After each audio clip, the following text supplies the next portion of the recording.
ఇవాళ రాష్ట్రంలో ఎండాకాలం వచ్చిందంటే ఒక పక్క పరీక్షల గొడవ, ఇంకొక పక్క స్కూళ్ళు అడ్మిషన్లు, స్కూల్ ఫీజుల గొడవ రాష్ట్రమంతా నడుస్తున్నటువంటి సందర్భం. మరి ఇవాళ మన తెలంగాణ రాష్ట్రంలో చూసుకున్నట్టయితే మొత్తంగా 39,641 పాఠశాలలు ఉన్నాయి. మొత్తంగా తెలంగాణ రాష్ట్రంలో 39,641 పాఠశాలలు ఉన్నాయి. దీంట్లో 62.36 అంటే 62,36,000 మంది విద్యార్థులు చదువుతూ ఉన్నారు. ఈ 39,641లో ప్రభుత్వ పాఠశాలలు 27,581 ప్రభుత్వ పాఠశాలలు ఉంటే ప్రైవేటు పాఠశాలలు 12,061 పాఠశాలలు ప్రైవేట్ ఉన్నాయి. మొత్తం 62 లక్షల మంది విద్యార్థుల్లో ప్రభుత్వంలో 24,32,000 మంది చదివితే ప్రైవేటు పాఠశాలల్లో 38,000 మంది చదువుతూ ఉన్నారు. అంటే ఇది కేవలం 1 నుంచి 10వ తరగతి విద్యార్థుల సంఖ్యను మాత్రమే నేను రాష్ట్ర ప్రజలకు తెలియజేస్తూ ఉన్నాను. అంటే ఈ రాష్ట్రంలో 12,000 పాఠశాలలు ఉంటే అందులో 38 లక్షల మంది విద్యార్థులు 1 నుంచి 10th క్లాస్ వాళ్ళు ప్రైవేట్లో చదువుతూ ఉన్నారు. మరి ప్రైవేటు పాఠశాలలు అందులో రకరకాలు ఉన్నాయి. ఒకటి ఒక 350 పాఠశాలలు ఐసిఎస్సి, సిబిఎస్సి, ఐబీ, ఆక్స్ఫర్డ్ ఇట్లాంటి స్పెషలైజేషన్, మాంటెసరీ ఇవన్నీ చెప్పేటటువంటి ఒక 350 పాఠశాలలు ఉంటే అందులో దాదాపుగా ఒక 3 లక్షల మంది పిల్లలు చదువుతూ ఉన్నారు. ఇంకొక 1,500 ఏమో నారాయణ, చైతన్య, కృష్ణవేణి ఇట్లా రకరకాల పేర్లతో ఇప్పుడు వచ్చే నార్త్ స్కూల్, ఐలెను, బిలెను ఇవన్నీ ఒక కార్పొరేట్ విద్యా సంస్థలు. అంటే ఒక్కొక్క సంస్థకు 100 స్కూళ్ళు, 150 స్కూళ్ళు ఉన్నటువంటి పెద్ద విద్యా సంస్థలు ఒక 1,500 ఉన్నాయి. అందులో దాదాపు 5 లక్షల మంది పిల్లలు కూడా చదువుతున్నారు. ఇక మిగతా పిల్లలందరూ ఈ చిన్న చిన్న 12,000 పాఠశాలల్లో చదువుతున్నటువంటి పరిస్థితి. ఎందుకు ఇవి చెప్తా ఉన్నామంటే ఇందులో మళ్ళీ ఒక స్పెషల్ స్కూల్స్ ఉంటాయి. ఒక 236 పాఠశాలలు మాత్రం ప్రైవేటులో వాటిని బడ్జెట్ స్కూల్స్ అంటారు. ఈ 236 పాఠశాలల్లో అంటే జిల్లాకు ఒక 10 ఉండొచ్చు. ఆ పాఠశాలల్లో ప్రభుత్వం ఏం చేస్తుందంటే ఎస్సీ, ఎస్టీ విద్యార్థులకు ప్రతి విద్యార్థికి 42,000 రూపాయలు పే చేసి రాష్ట్రం మొత్తంలో ఒక 30,000 మందికి మాత్రం 42,000తో చదువు చెప్పిస్తుంటుంది అన్నమాట. సో ఈ మొత్తం మన రాష్ట్రంలో ఉన్న విద్యా వ్యవస్థ యొక్క స్థితిగతులు. మరి ఇవాళ ఎందుకు పెట్టుకుంటున్నాం ఈ ప్రెస్ మీటు? ఏప్రిల్ రానే లేదు. ఈ సిబిఎస్ఈ, ఐబీ ఇట్లాంటి స్కూల్స్ వాళ్ళు ఆల్రెడీ 25%, 30%, 40% ఫీజులు పెంచినటువంటి పరిస్థితి ఉన్నది. ఇప్పటికే అనేక జిల్లాలలో, హైదరాబాద్ మహానగరంలో మరీ ప్రత్యేకించి పేరెంట్స్ పోయి కంప్లీట్గా స్కూళ్ళ ముందు ధర్నాలు చేస్తున్నటువంటి పరిస్థితి ఉన్నది. ఫీజు కనబడడానికి ₹1,00,000 ఉంటుంది, కానీ ఇంకొక 30,000 అదనంగా, అది బస్సు కంటారు, స్కూల్ కంటారు, బుక్స్ కంటారు, రకరకాల పేర్లతో ఇంకొక 30,000 అదనంగా పేరెంట్స్ మీద బర్డెన్ ఉంటుంది. ఇంకొకటి ఏంటంటే అన్ని ప్రభుత్వాల్లో ఒక రూల్ ఉంటుంది.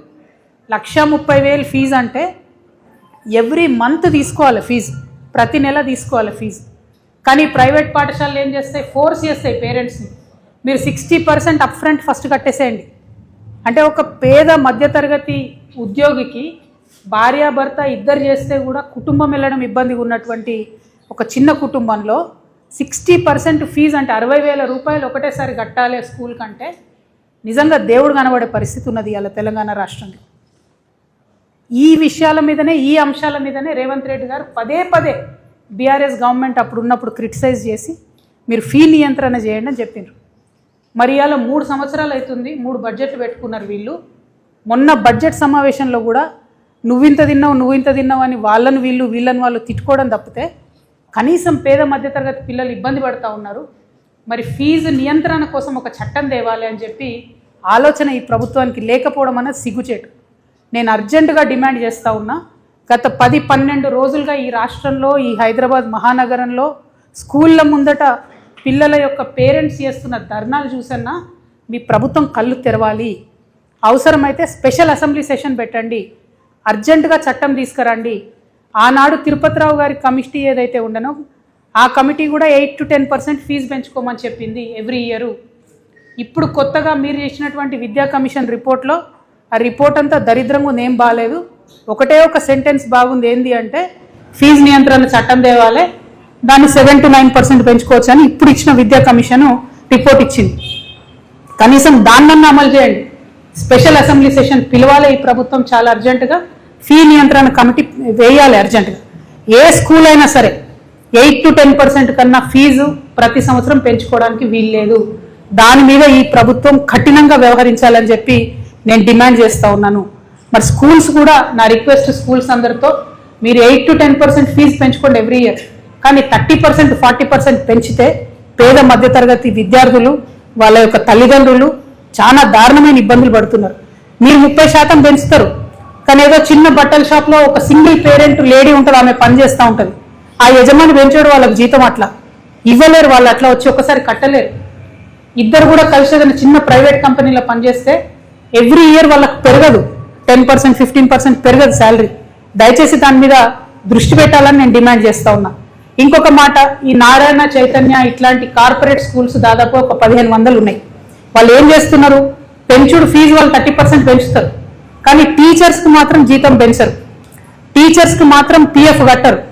ప్రైవేట్ పాఠశాలలలో వేల మంది యువతి యువకులు పనిచేస్తూ ఉన్నారు. వాళ్ళ జీవితాలు దుర్భరంగా ఉన్నాయి. 15,000కి ఇస్తున్నారు జీతం, అంతకుమించి ₹1 ఇయ్యరు, పిఎఫ్ కట్టరు. ఇంకా ఘోరం ఏంటంటే ఈ ప్రభుత్వాన్ని ఇలా కొత్తగా మేము ఆనాడు డిమాండ్ చేస్తే ఫుడ్ సెక్యూరిటీ కోసం ఒక టాస్క్ ఫోర్స్ వేసారు. ఆ టాస్క్ ఫోర్స్ నేను డిమాండ్ చేస్తున్నా, go to any college, go to Narayana Chaitanya Allen బిలవి కొత్తగా వచ్చినవి 10,000 మంది విద్యార్థులకు ఒక్క దగ్గర వంట చేస్తున్నారు వాళ్ళు. అంటే చిన్నగా పాయిజనింగ్ అయితే ఫుడ్ పాయిజనింగ్ ఒక్క డేలో 10,000 మంది పిల్లలకు ఎఫెక్ట్ అవుతుంది. నేను అడుగుతా ఉన్నా ఈ ప్రభుత్వాన్ని, కనీసం ఎప్పుడన్నా ఒక్కసారి పోయి ఆ ఫుడ్ శాంపుల్ చేసిరా మీరు? నారాయణ క్యాంపస్లకు, చైతన్య క్యాంపస్లకు, ఈ కొత్తగా వచ్చే నార్త్ ఇండియన్ స్కూల్ క్యాంపస్లకు ఎప్పుడైనా పోయి శాంపిల్ చేసిరా మీరు? ఫుడ్ అర్జెంట్గా శాంప్లింగ్ చేయండి. ఐఎమ్ డిమాండింగ్, కొత్త కమిటీ చేసిరు, వాళ్ళని డిమాండ్ చేస్తున్నాను నేను సజ్జనార్ గారి నేతృత్వంలో. Please check the quality of food in these corporate schools and colleges. వారి దోపిడీ దారుణంగా ఉన్నది. చెప్పే చదువు శారుడు బల్పాలు దోషుడు అన్నట్టు, పైసలు ఎక్కువ ఉన్నాయి, చదువు తక్కువ ఉంది. 1,50,000 మంది ఒక ఇన్స్టిట్యూట్లో ఉంటే ఒక 100 మందికి ర్యాంక్స్ వస్తాయి. ఆ 100 మందిని చూసి మనం ఆగమాగం అయిపోయి పేరెంట్స్ అందరం కూడా అందులో చేర్పిస్తున్నటువంటి పరిస్థితి ఉన్నది. కానీ దీన్ని ప్రభుత్వం సీరియస్గా తీసుకోవాలి.